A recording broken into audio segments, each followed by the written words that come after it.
जंगल के ऊपर सब कुछ हरा भरा, रंगीन और जिंदा दिल था। पंछी गा रहे थे, जानवर खेल रहे थे, सूरज मुस्कुरा रहा था। लेकिन उस सब के नीचे जमीन के अंदर एक छोटा सा जीव रहता था, मिली, एक मोल छछूंदर। वो रोज खुदाई करता, मिट्टी हटाता, सुरंग बनाता, बिना किसी ताली के, बिना किसी ध्यान के। वो सबकी मदद करता था, लेकिन कोई उसे जानता तक नहीं था। एक दिन मिली थक गया।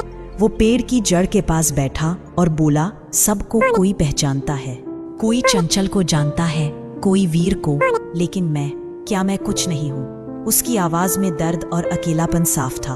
और तभी अचानक जंगल में कुछ अजीब हुआ। पत्तियां पीली पड़ने लगी, पेड़ों की जड़ें सूखने लगी और जानवर घबरा गए। कहीं ये जमीन की बीमारी तो नहीं? वीर, गजेंद्र, भालू भाई सब इकट्ठा हुए, पर समस्या दिख नहीं रही थी, क्योंकि वो नीचे थी। गजेंद्र बोला, हमें जमीन के नीचे देखना होगा, लेकिन वहां कौन जा सकता है? चंचल चिल्लाया, मिली, उसे तो सब रास्ते पता है। किसी ने पहली बार उसे नाम से पुकारा।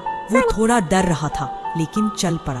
घंटों तक उसने जड़ जड़ तक जाकर खुदाई की, रास्ते बनाए और पाया कि जमीन में एक जहरीली जड़ पनप रही थी, जो सब कुछ चुपचाप बर्बाद कर रही थी। मिली ने पूरी चालाकी और मेहनत से वो जड़ काट दी। जंगल फिर से हरा हो गया। सभी जानवर खुश हुए, पर सबसे ज्यादा वीर भावुक था। उसने मिली के पास आकर कहा, हमें समझ ही नहीं आया कि जो सबसे कम दिखता है वो असल में सबसे ज्यादा करता है। तुम दिखते नहीं हो, इसका मतलब ये नहीं कि तुम कम हो। तुम्हारा काम शायद शोर ना करे, पर वो जड़ों तक असर करता है। दुनिया को बदलने के लिए हमेशा स्टेज की जरूरत नहीं होती, कभी कभी सुरंगें भी काफी होती हैं। ये कहानी उन introverts, helpers, back and workers और चुपचाप लड़ने वालों की है, जिन्हें कभी कोई नोटिस नहीं करता, लेकिन वो ही सबसे गहरी नींव रखते हैं।